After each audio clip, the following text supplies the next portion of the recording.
Chapter 9. March and April. Early in March, the first signs of spring began to appear. My woodchucks came up from their holes under the barn to take a cautious look at the world and decide it would be wiser to stay asleep for a few more weeks. Meadow mice broke through the old snow crust to view the sky, and their big cousins, the muskrats, made similar forays from their ponds and streams to gaze on any vegetation which showed a tint of green. As the mating season approached, the tabby cats mewed and treaded to attract neighborhood toms. Cottontail rabbits thumped the ground calling for mates, and skunks wandered for miles seeking the consolation that only another skunk can give. Rascal was becoming restless and unreasonable. On one moonlit night, I heard hair-raising screams of rage. Grabbing a flashlight, I went out to find Rascal and another undoubtedly male raccoon trying to get at each other through the chicken wire. I chased away the intruder and put iodine on Rascal's scratches. On another evening, I heard very different sounds, the tremolo crooning of an amorous female raccoon trying to reach Rascal for more romantic reasons. I was only 12, but not unaware of the meaning of spring. The sighing of the wind through the fir-tipped willows and the disturbing voices of the night made me almost as restless as the other young animals now awakening. During a week of unseasonably warm weather, we put the screens on the windows and doors. On the first night that we left the doors open, Rascal paid me a surprise visit. Evidently, he had learned how to lift the hook from the eye of the door on his cage and had not forgotten how to open the back screen door to the house. He came to my bedroom, chirring happily, and burrowed under my covers. I could have padlocked the cage, but decided against it. That would be grossly unjust reward for Rascal's dexterity and his obvious delight in finding his way to freedom. However, when on a subsequent night my raccoon raided Reverend Thurman's hen house, I realized that time was running out for our year-long idyll. Since Christmas, I had spent many hours completing my canoe. The most difficult part was stretching and fastening the heavy canvas while the unwieldy fabric was soaking wet. This process did the living room rug a distinct disservice. But I was so pleased with my finished result that my father did not scold me unduly. I asked him to tap the canvas, which had shrunk as tight as a drum, over the ribs as it dried. He could see for himself the advantages of nailing it on while wet. I trimmed the pointed prow and stern with sheet copper, ran a molding around the gunwale, added covered compartments at each end for duffel, and screwed on an outer keel. Except for varnishing the inside and enameling the outside, my canoe was ready for service. It might be wise to paint it in the barn, my father suggested. That seems reasonable, I agreed. The green you have chosen will look fine in the water, my father said, but it doesn't go very well with the colors in the rug. The canoe was heavier than I thought it would be, so I asked my two good friends, Art Cunningham, a fishing maniac like myself, and Royal Ladd, who owned a player piano, to help me carry the canoe to the barn, where we mounted it on sawhorses. We worked together in varnishing the smoothingly sanded interior and enameling the outside with 4 coats of glossy green. It was a beautiful thing, that long, streamlined canoe. The launching was on Saunders Creek, which had risen many feet above its banks in the spring runoff. In some places, the brown floodwaters had spread more than a mile in width through the marshes. Art Cunningham and I gave the pencil-slim craft its first workout, skimming over the pasture fences, circling into placid backwaters, and streaking down the main current with an ease of a fish or a water bird. As on the roulette, Rascal rode the prow, fascinated as always by the speed and danger. Except for the success of the canoe, there was little to be happy about as the season progressed. Reverend Thurman had his shotgun loaded, waiting for one more raid on his hen house. Almost as dismaying, Theo and Jessica had finally won their point. They were acquiring a full-time housekeeper, whether we wanted it or not. Mrs. Quinn was said to be qualified in every respect, middle-aged, ugly, cranky clean, and no nonsense. She examined our house minutely, ran her finger over the furniture to show us the dust, and demanded my bedroom for herself. "That is, if I decide to take the position," Mrs. Quinn added. "I'll let you know in a couple of weeks."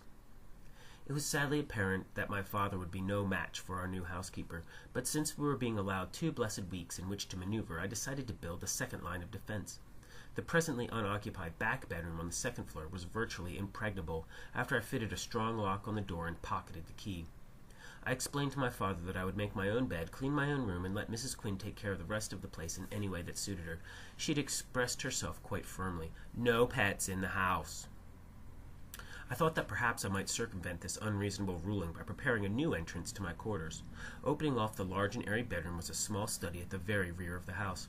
This, too, would be safeguarded by the lock on the bedroom door, and the little back room furnished another advantage. One window at the end of the gables offered enticing possibilities. Cutting neat cleats, each 18 inches in length, I nailed them one over another at convenient intervals up the house to that back window. Now Rascal could climb to me whenever he wished. I could also conveniently entertain some of my more or less human friends, boys of 12 for the most part. When I showed my father this new ladder, he merely sighed and suggested that I paint the cleats the same color as the house. I thought this was a brilliant idea, since it made them practically invisible. My enemies would never be able to spy them out. In any case, they wouldn't know the secret knock. Dum-dee-dee-dum, dum, dum, dum. The easily remembered rhythm of shave and a haircut 6 bits.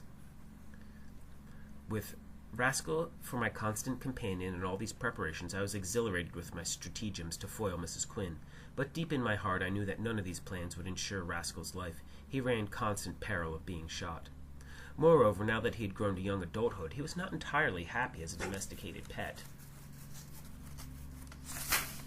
I realized that I was being selfish and inconsiderate to keep him from his natural life in the woods. In my prayers, I always put Rascal first these days. Bless Rascal and Daddy and Theo and Jessica and Herschel, and make me a good boy, God. Amen.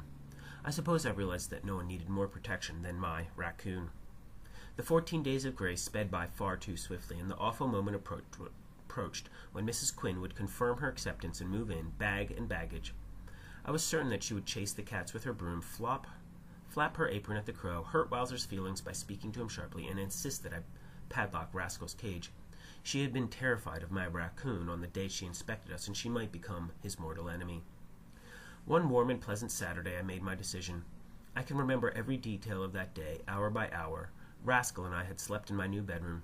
We came down the 15 steps of the curved stairway and ate as usual at the dining room table. Rascal was not behaving well that morning. He walked directly across the table to the sugar bowl, lifted the lid, and helped himself to 2 lumps.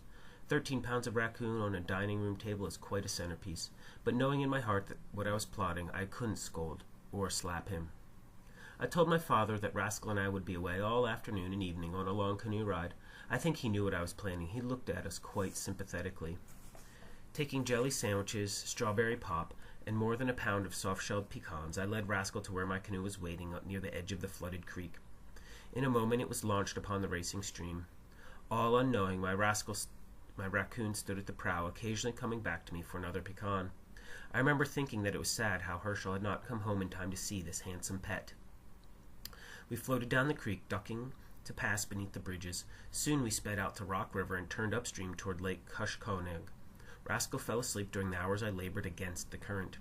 He awoke toward sunset as we reached the quiet mirror of the lake itself, heading toward the dark, wild promontory named Kushkonig Point. It was evening of a full moon, much like those when I had found my little friend and carried him home in my cap. Rascal was a big, lusty fellow, now 13 times the weight of the helpless creature to whom I had fed warm milk through the wheat straw.